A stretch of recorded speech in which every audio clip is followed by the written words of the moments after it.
नमस्कार दोस्तों, मैं संदीप गज्जर। आपका स्वागत है मेरी YouTube चैनल में।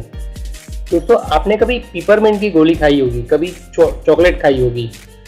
अभी तो खैर पिपरमिंट की गोली एक रैपर में बहुत अच्छी तरह से पैक की हुई मिलती है, लेकिन पहले ऐसा नहीं था।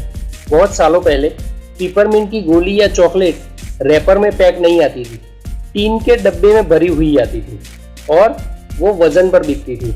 मतलब कि अभी 1 रुपये की एक चॉकलेट या 2 रुपये की एक चॉकलेट होती है, तो उस टाइम पर एक आने की 50 ग्राम या तो 2 आने की 100 ग्राम ऐसी कुछ वजन पर चॉकलेट बिकती होगी। एक बार क्या हुआ, एक गांव में 2 व्यापारी थे, 2 दुकान थी। दोनों दुकान एक दूसरे के आमने सामने थी और दोनों पिपरमिंट की गोली बेचते थे। तो दोनों एक ही कंपनी की गोली बेचते थे और एक ही प्राइस में बेचते थे।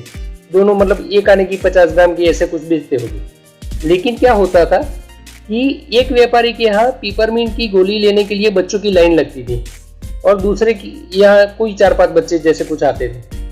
तो वो जिसके यहाँ कम बच्चे आते थे वो चिंता में रहता था कि ऐसा क्यों होता है। हम दोनों एक ही कंपनी की पिपरमिंट की गोली बेचते हैं, एक ही दाम पर बेचते हैं, एक ही क्वालिटी की बेचते हैं, तो भी इनके यहाँ बच्चों की लाइन लगती है और मेरे यहाँ कुछ 4-5 बच्चे आते हैं, ऐसा क्यों होता है। तो वो बहुत चिंता में। उसने क्या किया, एक एक्सपर्ट आदमी को बुलाया।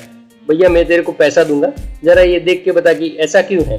हम दोनों एक ही प्राइस पर एक ही क्वालिटी का माल बेचते हैं, फिर भी उसके यहाँ बच्चों की लाइन लगती है और मेरे यहाँ नहीं लगती, मेरे यहाँ कुछ बच्चे नहीं आते, ऐसा क्यों।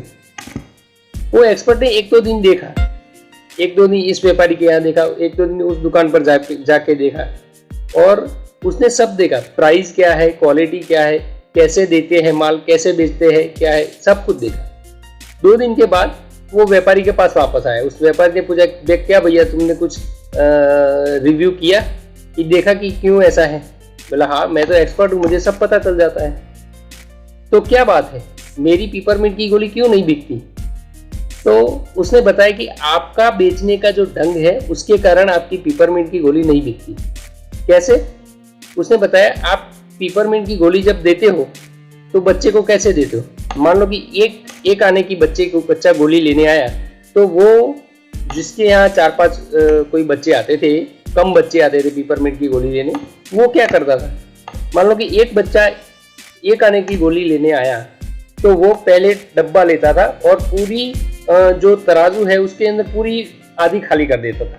उसके अंदर से फिर 4 गोली निकालता था, फिर 4 गोली निकालता था, फिर 4 गोली निकालता था और मतलब कि 50 ग्राम जब हो जाए तो वो बच्चे को दे देता था। तो बच्चे की मेंटली बच्चा क्या सोचता था कि मेरी पूरी गोली जो खाली की है वो सारी मेरी गोली है, लेकिन इसमें से 4-4 गोली ये निकाल रहा है। और उस व्यापारी के यहाँ जहाँ बच्चों की लाइन लगती थी, उसके यहाँ क्या होता था, व्यापारी पहले 4 गोली डालता था, फिर 4 गोली डालता था, फिर 4 गोली डालता था और 100 ग्राम हो तो उस बच्चे को दे देता था। तो वहाँ बच्चे की मेंटलिटी क्या थी कि ये 4 गोली, फिर और 4 गोली दी और फिर और 4 गोली दी।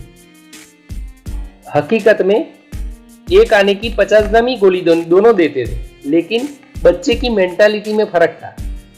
एक तरफ बच्चे को ऐसा लगता था कि मेरी चॉकलेट, मेरी गोली ये निकाल रहा है, और सामने वाले व्यापारी के यहाँ कैसा था कि बच्चे को ऐसा लगता है मुझे ज्यादा दे रहा है। तो इस कहानी से हमको बोध क्या मिलता है। तो हमेशा एक बात याद रखिए कि अपने कस्टमर डिलाइट करना बहुत जरूरी है। कस्टमर अपने से खुश रहना बहुत जरूरी है। ऐसा नहीं है कि आपके मुनाफे में से आप उसको डिस्काउंट ज़्यादा दे दो, ऐसा नहीं है। लेकिन आपकी डिलीवरी करने की पद्धति ऐसी होनी चाहिए कि कस्टमर आपसे खुश हो। दोस्तों, ये कहानी आपको कैसी लगी ये कमेंट बॉक्स में लिखकर जरूर भेजिए। अगर ये कहानी पसंद आई है तो वीडियो को लाइक कीजिए, आपके ग्रुप में शेयर कीजिए और मेरी चैनल को सब्सक्राइब कीजिए। Thank you.